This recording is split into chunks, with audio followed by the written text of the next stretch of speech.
real. What's the big deal about salt? So a lot of you have been asking me why I am always big on pushing the salt, pushing sodium. And so I decided I would make a little video to explain, first of all, why sodium is needed in the body. Secondly, why we don't have it. And thirdly, why we need so much of it. So those are the three things I'm going to address in this video. Now, I do have an electrolytes video already made that I am going to put in the cards up here. So I am giving you the basics in this video. In that video, if you want more information on how to actually accomplish it, I highly suggest you watch that video and get more information on electrolytes. So I will say this. I don't feel like electrolytes are stressed often enough in the ketogenic dieting community. I feel like the electrolytes are just kind of like this thing that people kind of talk about. They say, oh, I'm drinking my electrolyte drink. But they don't ever explain what's in it. And when they do, their sodium amount is way too low. So, Drs. Finney and Volek in the Art and Science of Low Carbohydrate Living recommend a higher dosage of sodium than you might think. I know originally they were saying they recommended 2,000 to 3,000 milligrams of sodium per day, but I know that now the recommendation is 5,000 to 7,000 milligrams per day. Yes, you heard me correctly. 5,000 to 7,000 minimum per day. And that is on top of the food you're eating. So that doesn't count your bacon or your sausage or your salting of your food. So that's in addition to the sodium that you supplemented. That's supplements alone. So I'm going to say it again. Yes, you need 5,000 milligrams of sodium per day. Why do you need it? Well, let's go into that. Your body needs sodium in order to function. Your muscles, including your heart, need sodium. All of the processes in your body use sodium in some way in order to accomplish their jobs. Sodium is vital to our bodies. Sodium has been vilified in the nutritional community and in the medical journals and whatever else for years. Linked to the cause of high blood pressure, heart disease, etc., etc. So many people are put on a low sodium diet because salt is supposedly so bad for us. I beg to differ. I think that it's carbs that are causing those things and not sodium. There's been a lot of scientific studies that have been coming out lately linking inflammation caused by carbs to heart disease and high blood pressure. So I don't know that salt is going to be the culprit that you need to worry about.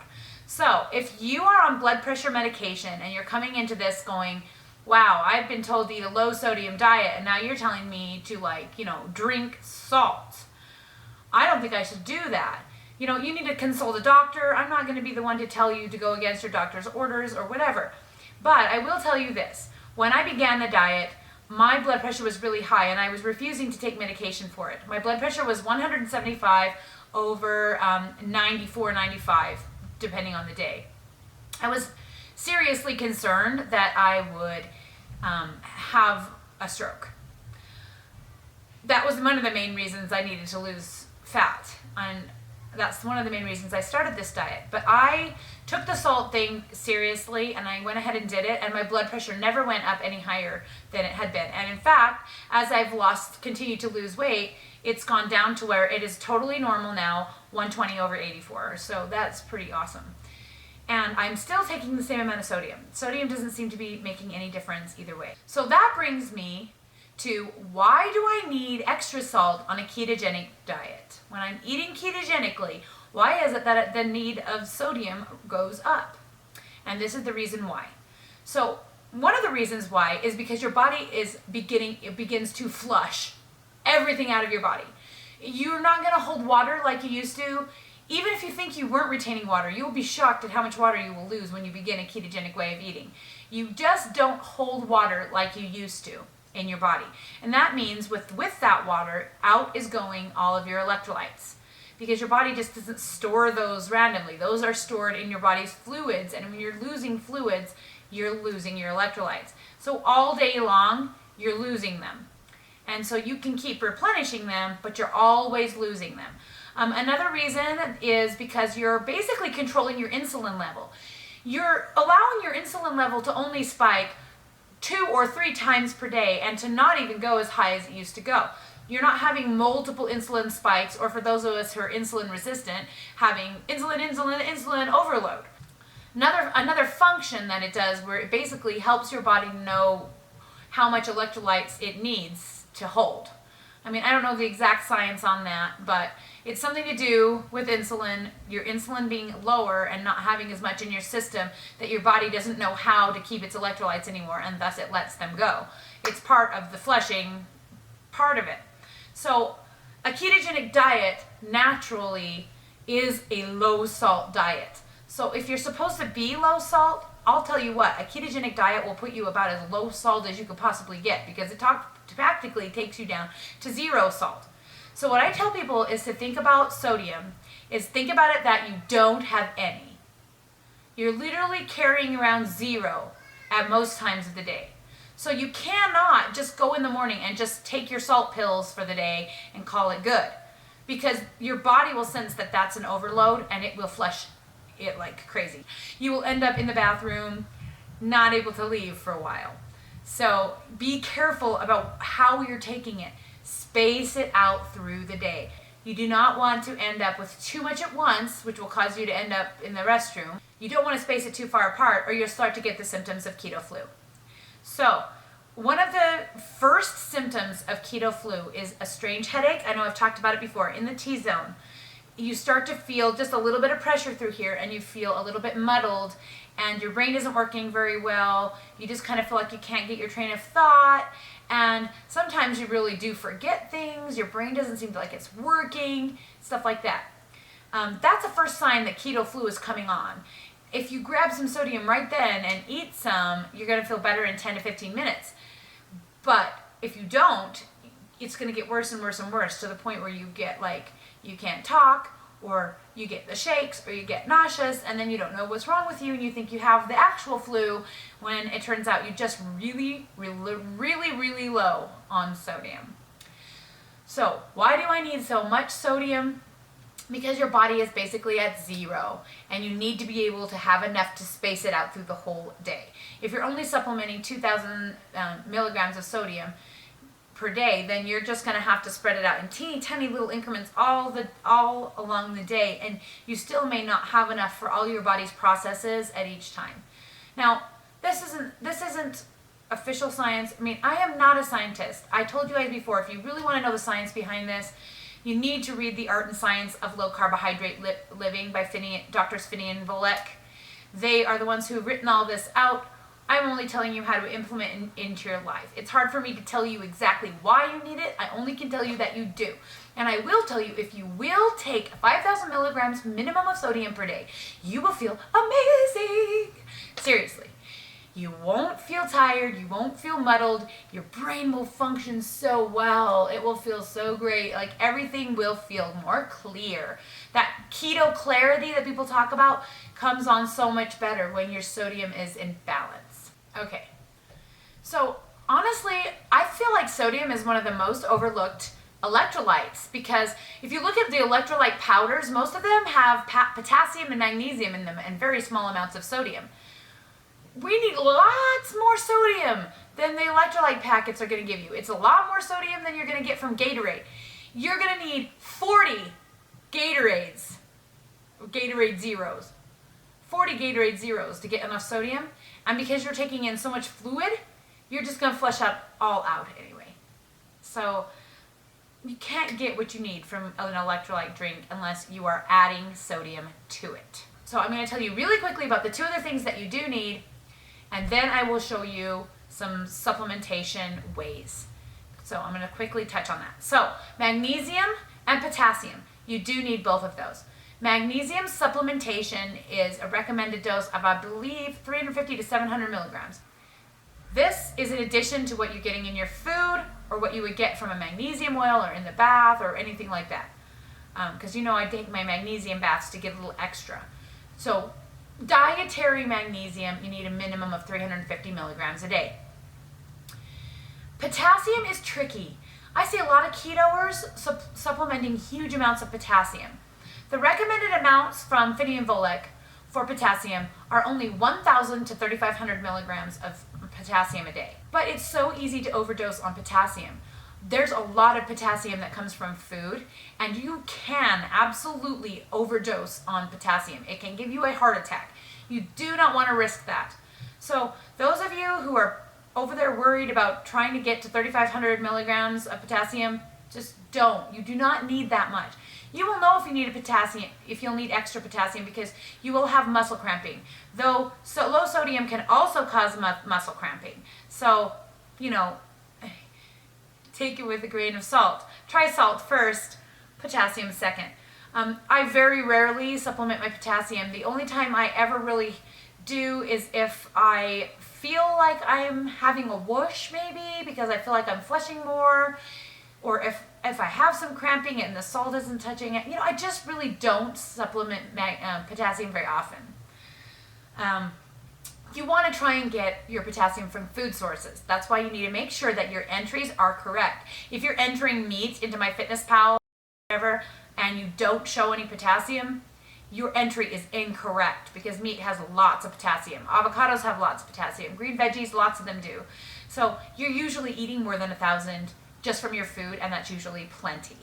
So that I don't necessarily recommend potassium supplementation, which is exactly opposite from what most ketoers recommend. I've noticed most ketoers recommend supplementing magnesium and potassium, but not sodium, or sodium in small amounts. And it really should be flip-flopped the other way around. Magnesium and potassium aren't as important in huge doses. Sodium is vital. Okay, so ways that you can get sodium into your diet. I'm going to go through these really quickly. If you want more information and you want to see how I put this together, you just need a more explanation, check out my older video, because I did all of that in there. So ways that you can get sodium into your diet. Plain old salt. When I first started out, I ate plain old salt. I didn't really get the soleil water thing, and I didn't really like taking bullion, because bullion seemed to be too much sodium at once for me, and I always ended up in the restroom. So I just ate good old Redmond real salt all the time.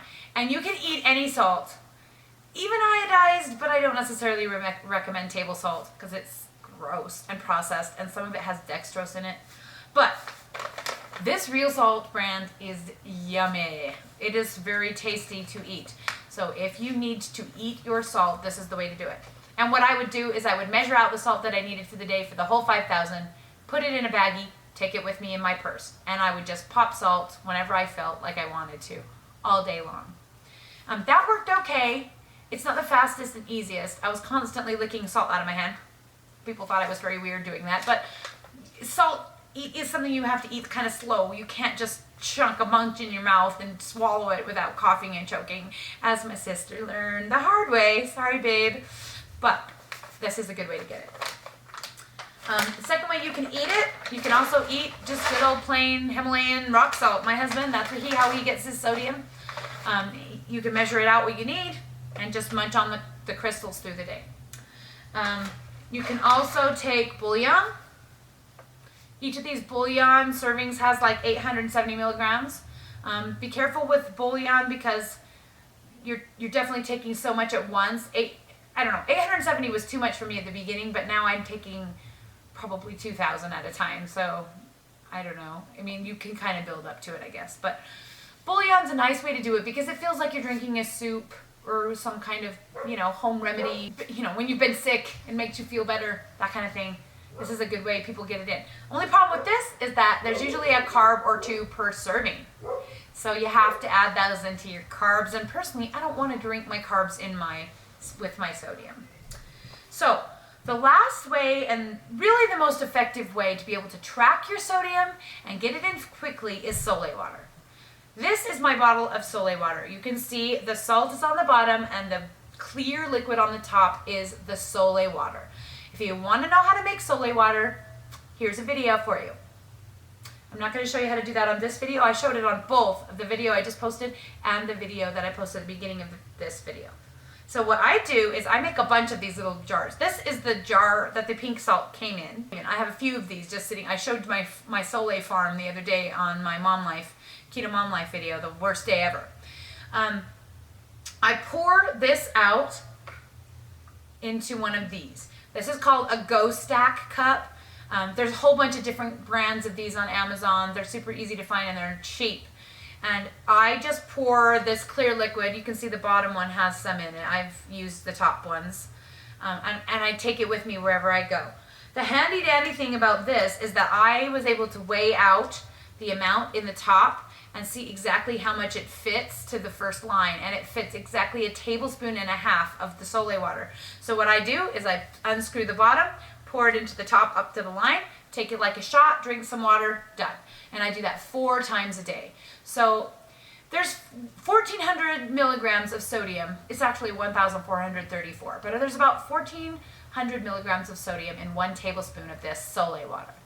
So if you're taking a tablespoon at a time, that's pretty good, spaced out throughout the day. I choose to raise mine up. I feel better if I have more, so I do 1.5 tablespoons. So that's about 2,000 milligrams or so per dose, and I do 4 doses. So I'm actually taking 8,000 milligrams of sodium on top of food. If I don't get these in, I don't feel good. So it's my number. It's my sweet spot. You'll find your sweet spot as you go. And when you start out, you probably want to start out with 2,000 to 3,000 milligrams and then bump your way up as you can. But I advised a friend to do that last week. She was starting for the first time ever. I advised her to start with 2,000 or 3,000. And my friends, it was not enough. And she felt like crap by day 2 and really like crap by day 3. And so she started doing the bullion and was able to get it up. And now she feels normal again. So if you can start with the 5 and you can get it in without having too many trips to the restroom, I definitely recommend you do that. 5,000 just seems to be the sweet spot for most people.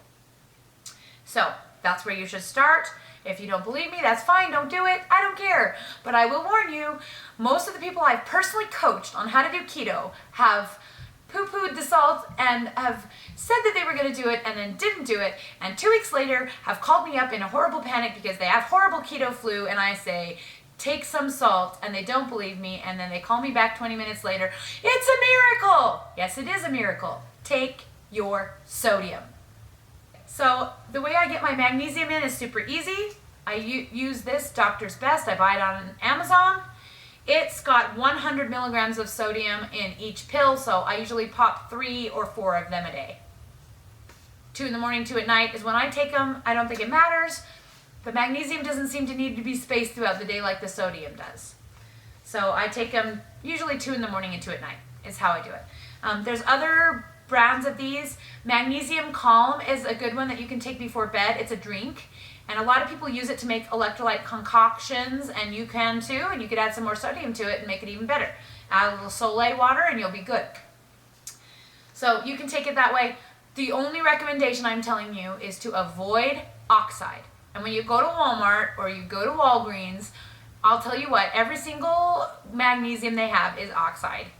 And the only citrates that I can usually find have carbs in them because they're gels. So just buy it on Amazon if you can, or look, be careful, but oxide is only 4% absorbable, so it's basically useless. Don't waste your money. And I already talked about how to get potassium from food. If you do want to supplement potassium, don't use potassium pills. You want to get a product called no salt or new salt, and just measure out a gram or so and add it into your Ketorade concoction. I call it Ketorade when I mix my sodium and sweeten it with Mio drops. That's M-I-O. Mio, it's a water enhancer. And I just put that in a bottle of water with some soleil water or some salt and some Mio drops. And then if you want to put in a little bit of new salt or no salt, those 2 brands are both potassium salts. And they will give you a little potassium boost if you feel like you're not going to be able to get enough from food. But I always get enough from food, so I don't do that. And that is all of the supplements that I do. I do supplement with one more thing, and I feel like I should mention it. I supplement with Ritual multivitamins. If you want to know more about this, here's a video.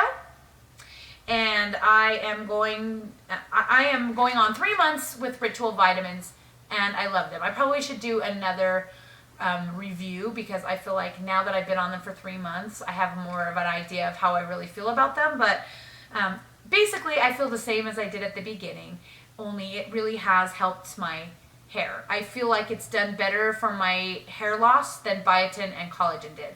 Though I have to admit, I didn't give biotin and collagen a very long try. And these I've been in a lot longer. But I'm no longer losing my hair. So, yay for ritual vitamins. Okay, so that's all the information I'm going to give you right now. If you want more details, be sure to check that video I posted at the beginning. It's called Electrolyte Dangers in Low Carb Diets. And I give a lot more information in that video than I just did here, but I just wanted to touch on it again to remind all of those of you who are new to my channel and all of you who are new to the keto way of eating as of this year, that if you're feeling like crap, you need some salt, don't forget to take it. And that's all I have for you today. So thanks for hanging out with me for Mentor Monday. We'll see you next week when I'll talk about something that I feel like talking about. We'll talk to you again soon.